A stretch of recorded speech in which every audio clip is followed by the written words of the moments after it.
कुत्ते ने यमराज को बतानी मनुष्य की 3 खूबियां ठीक से समझ लो, कभी दुखी नहीं रहोगे। जय श्री कृष्ण। मित्रों, आपका स्वागत है। आज हम एक कुत्ते की बहुत ही प्रेरणादायक कहानी जो आपको बहुत सुंदर शिक्षा देकर जाएगी है। तो चलिए शुरू करते हैं। मित्रों, किसी नगर में एक बड़ा ही धर्मा नाम का सेठ रहता था। वहीं सेठ के यहाँ एक कुत्ता पाला हुआ था। सेठ का कुत्ता अपने काम के प्रति बड़ा ही वफादार था, परंतु सेठ बहुत ही चालक और लालची था। वह लालची होने के साथ साथ सेठ भगवान श्री विष्णु का उपासक भी था।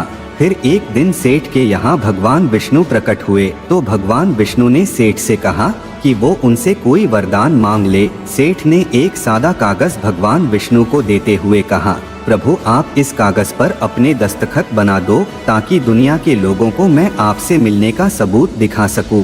आजकल कोई ये मानना ही नहीं चाहता कि भगवान होते हैं।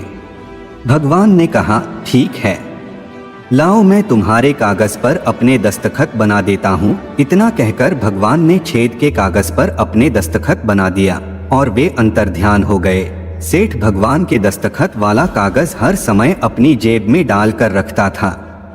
फिर एक दिन अचानक सेठ का कुत्ता मर गया। सेठ को इस बात का बड़ा दुख हुआ। सेठ का कुत्ता मरने के बाद जब वह यमराज के पास में पहुंचा तो यमराज ने कुत्ते का लेखा जोखा देखा तो उन्हें पता चला कि कुत्ते ने पृथ्वी लोक पर अपने सारे काम बड़ी ईमानदारी से किए हैं। कभी किसी जीव को बेवजह नहीं सताया है। छोटे छोटे पशु पक्षियों जीव जंतुओं की कभी हत्या नहीं की है। इसकी अपने मालिक के प्रत्येक कार्य बड़ी निष्ठा और ईमानदारी से किया है। कुत्ते का जन्म पाकर भी तुमने कोई घृणित कर्म नहीं किया है, इसीलिए तुम्हारे पिछले जन्मों के सारे पाप नष्ट हो चुके हैं। ऐसा यमराज बोले।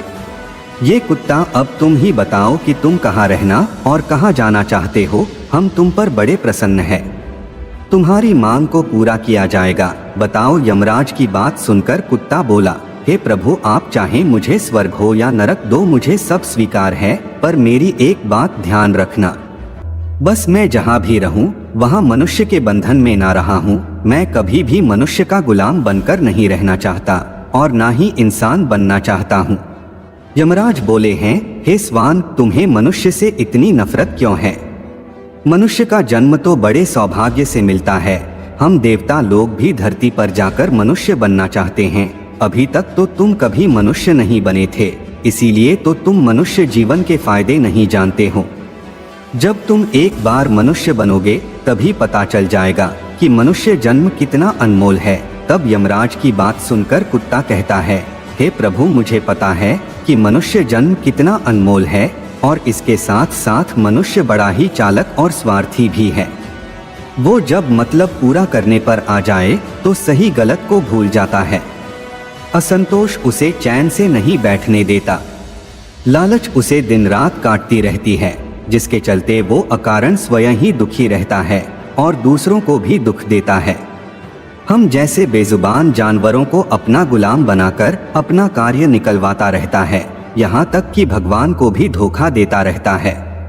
यमराज बोले, वो कैसे? कुत्ते ने कहा, वो ऐसे कि जब भी मनुष्य मंदिर में जाता है तो भगवान से कहता है कि हे भगवान मेरा यह काम बन जाए तो मैं तुम्हें इतने पैसे चढ़ाऊंगा, मैं तुम्हारा भंडारा करूंगा, बहुत सारा गरीबों में धन बांटूंगा। पर ये सब बातें सिर्फ अपना काम निकालने के लिए ही की जाती है। काम निकलने के बाद दान पुण्य भंडारा सब कुछ भूल जाता है। आगे बढ़ने की होड़ में अपनों का ही शोषण रहता है। एक दूसरे की टांग खींचने में लगे रहता है। ना खुद ऊपर उठने का प्रयास करते हैं, ना उठने देते हैं। ना चैन से खाते हैं, ना खाने देते हैं। अपना काम बनाने के लिए दूसरों को धोखा देता है और उसकी धूर्तता देखिए भगवान को भी लालच दिखाकर अपना काम बना लेता है। चलो बाद में कहता है कि भगवान का तो सब कुछ ही है, मैं उसे क्या दे सकता हूँ। इस प्रकार से कहकर वो अपनी बात से मुकर जाता है। इंसानों के बुरे कर्मों को गिनाते गिनाते मैं थक जाऊंगा और उसके बुरे करना समाप्त नहीं होंगे। उसकी चालाकी के आगे तो देवता भी कुछ नहीं है। तब कुत्ते की बात सुनकर यमराज कहते हैं, ये कुत्ता माना कि मनुष्य बहुत चालाक है, पर हम देवताओं से ज्यादा वो नहीं हो सकता, क्योंकि हमारे यहाँ जितने भी जीव आते हैं हम ही उन्हें सजा सुनाते हैं। वह हमारे अधीन होकर ही काम करते हैं। तब कुत्ता कहता है, हेमराज, आपके पास जो जीव आते हैं ये सब मरे हुए होते हैं। आपका पाला किसी जीवित मनुष्य नहीं पड़ा है। यदि आप किसी जीवित मनुष्य के साथ रहते तो आपको पता चल जाता कि जीवित मनुष्य कितना खतरनाक होता है। कुत्ते की बात सुनकर यमराज की त्योरियां चढ़ गई। सोचने लगे, ये तो हमारे ही सामने हमारी ही बेइज्जती कर रहा है। इसे दिखाना होगा हमारे सामने कोई भी प्राणी कुछ नहीं है। उसकी चालाकी हमारे सामने नहीं चल सकती। इतना कहकर यमराज ने अपनी कुछ दूत भेज दिए और कहा कि जाओ, इस कुत्ते के मालिक को ही जीवित उठा लाओ। हम भी देखते हैं कि वो हमारे सामने क्या चालाकी चलता है। यदि हम जीत गए तो मैं इसी कुत्ते को जन्म जन्मांतर तक नरक में डाल दूंगा। मित्रों, कुत्ते को पूरा विश्वास था कि जीवित मनुष्य एक अकेला ही पूरे स्वर्ग में खलबली मचा देगा। अब तो यमराज का आदेश पाकर यमराज के दूत सेठ को लेने के लिए चले गए थे और उसे चारपाई सहित सोते हुए उठा लाए। रास्ते में पहुंचने पर सेठ की आंखें खुली तो सेठ ने पूछा कि तुम लोग कौन हो और मुझे कहाँ लिए जा रहे हो। तब यमदूतों ने सेठ को सारी कहानी सुनाई कि तुम्हारे कुत्ता से यमराज की शर्त ठहर गई है। तुम्हारे कुत्ते ने यह कहा है कि धरती का मनुष्य बड़ा चालक होता है। यदि उसे जीवित स्वर्ग में ले जाया जाए तो वो यमराज को भी चूना लगा सकता है। इसी बात का परीक्षण करने के लिए यमराज ने आपको जीवित बुलाया है। सेठ को पूरी बात समझ में आ चुकी थी। उसने तुरंत भगवान के दस्तखत वाला कागज निकाला और उस पर कुछ लिखकर फिर से उसे अपनी जेब में रख लिया। यमदूत सेठ को लेकर यमराज के दरबार में उपस्थित हुए। सेठ को देखकर यमराज हंसने लगे और सोचने लगे कि ये तुच्छ जीव भला मेरा क्या बिगाड़ सकेगा। सेठ यमराज के सामने जाकर खड़ा हो गया और वही कागज जेब से निकालकर यमराज को पकड़ा दिया। यमराज ने जैसे ही सेठ के पर्चे को पढ़ा तो पढ़ते ही यमराज अपने सिंहासन से उठकर खड़े हो गए और सेठ के चरणों में आकर बैठ गए। फिर सेठ को ही अपने सिंहासन पर बैठा दिया और स्वयं सेठ के स्थान पर बैठे। यह देखकर यमराज की सभा के सारे लोग अचरज में थे, क्योंकि एक मानव यमराज की गद्दी पर बैठा है और स्वयं यमराज नीचे खड़े। यह कोई जरूर पहुंचा हुआ लगता है। यमराज की गद्दी पर बैठने के बाद सेठ ने सबसे पहले यमपुरी के सारे नियम कानून बदल दिए तथा स्वयं यमराज को ही यमपुरी का पहरेदार बना दिया। कुछ समय बाद सेठ सोचने लगा कि जब मैं मरूंगा तो मुझे भी यही आना होगा। यही सोचकर सेठ ने नरक में पड़े सभी नरक वासियों को निकालकर नरक लोक का द्वार हमेशा हमेशा के लिए बंद करा दिया और सभी नरक वासियों को स्वर्ग में भेज दिया। यह आदेश कर दिया कि आज के बाद जो कोई यमलोक में आएगा उसे सिर्फ स्वर्ग में ही भेजा जाएगा। सेठ का ये आदेश सुनकर सब देवताओं में खलबली मच गई, परंतु कर भी क्या सकते थे, क्योंकि वो आदेश यमलोक के राजा ने दिया था। अब तो धीरे धीरे स्वर्ग में भीड़ लगने लगी। स्वर्ग के कर्मचारी परेशान होने लगे कि अब हम क्या करें, इतने सारे जीवों की सेवा कैसे कर पाएंगे। यमराज को जीवित मनुष्य को स्वर्ग में लाना बहुत ही महंगा पड़ गया। उधर कुत्ते ने देखा कि सेठ जी ने सब कुछ बदल दिया है, आखिर यह कैसे हो गया।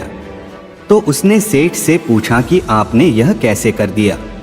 अब आप तो राजा भी बन गए, अब मैं सारे जीवन आपका ही नौकर बनकर रहूंगा।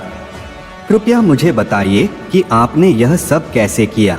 तब सेठ जी ने धीरे से कुत्ता के कान में कहा कि जब मुझे पता चला कि मुझे जीवित यमलोक में ले जाया जा रहा है तो मैंने भगवान विष्णु के दस्तखत वाले कागज पर लिख दिया कि यमराज जिस जीवित मनुष्य को यमलोक को बुला रहे हैं इसे यमलोक की गद्दी पर बैठा देना, यह मेरा आदेश है। भगवान के दस्तखत उस कागज पर पहले से ही थी, इसलिए यमराज ने समझा कि यह आदेश भगवान विष्णु ने दिया है। यमपुरी का राजा बना दिया जाए और मैं यहाँ का राजा बन गया। सेठ की बात सुनकर कुत्ता बहुत खुश हुआ, कहने लगा इंसानी दिमाग जहाँ भी रहे अपनी खुराफात तो करेगा ही। इधर ही यमलोक का हाल देखकर सारे देवता भगवान विष्णु के पास गए और उन्हें सारी बात बताई। तो भगवान विष्णु तुरंत ही यमपुरी में आए। उन्होंने देखा कि यमराज ही द्वार पर पहरा दे रहे हैं, तो राजगद्दी पर कौन बैठा है। यमराज बोले, प्रभु आपकी लीला भी बड़ी विचित्र है। जरा सी देर में ही धरती के एक साधारण मनुष्य को यमराज बना दिया और मुझे पहरेदार भगवान बोले, यह मैंने नहीं किया, यह सब तो इंसान के चालक दिमाग का कमाल है। यदि तुम जीवित मनुष्य को यहाँ बुलाओगे तो यही होगा, मैंने तो केवल उनकी मृत्यु के बाद यहाँ लाने का हुक्म दिया है ताकि उनके सारे दोष उनके शरीर के साथ रह जाएं। मित्रों, इतना कहकर भगवान विष्णु यमलोक में आगे बढ़े। सेठ ने पास भगवान पहुँचे। भगवान विष्णु को देखकर अपना सिंहासन छोड़ दिया और बोले, प्रभु क्षमा करना, मैंने यमराज को जीवित मनुष्य की बुद्धि का बल दिखाया था। मैं आपके दर्शन पाकर धन्य हो गया, मुझे किसी चीज की कोई आवश्यकता नहीं है। फिर भगवान विष्णु का आशीर्वाद पाकर शेठ धरती लोक पर लौट गया। भगवान भी उधर बैकुंठ लोक गए। यमराज फिर से अपने सिंहासन पर बैठे। तब कुत्ता कहने लगा, हे यमराज, आपने देख ली इंसानी दिमाग की ताकत, जीवित मनुष्य क्या से क्या कर सकता है। इसीलिए मैं मनुष्य नहीं बनना चाहता। मनुष्य जब स्वार्थी हो जाता है तो उसे अपने दोस्त दिखना बंद हो जाते हैं। लालच में वो धर्म को भुला देता है और अनैतिक कार्यों पर उतर आता है। जब तक वह शास्त्रानुसार कर्म करता है तब तक वह सुखी रहता है। जब वह धर्म से विमुख हो जाता है तो उसे क्लेश और बीमारियां घेर लेती है, उसका पतन हो जाता है। तो मित्रों, आपको ये कहानी कैसी लगी कमेंट के माध्यम से आप हमें बताएं। आप सभी का धन्यवाद।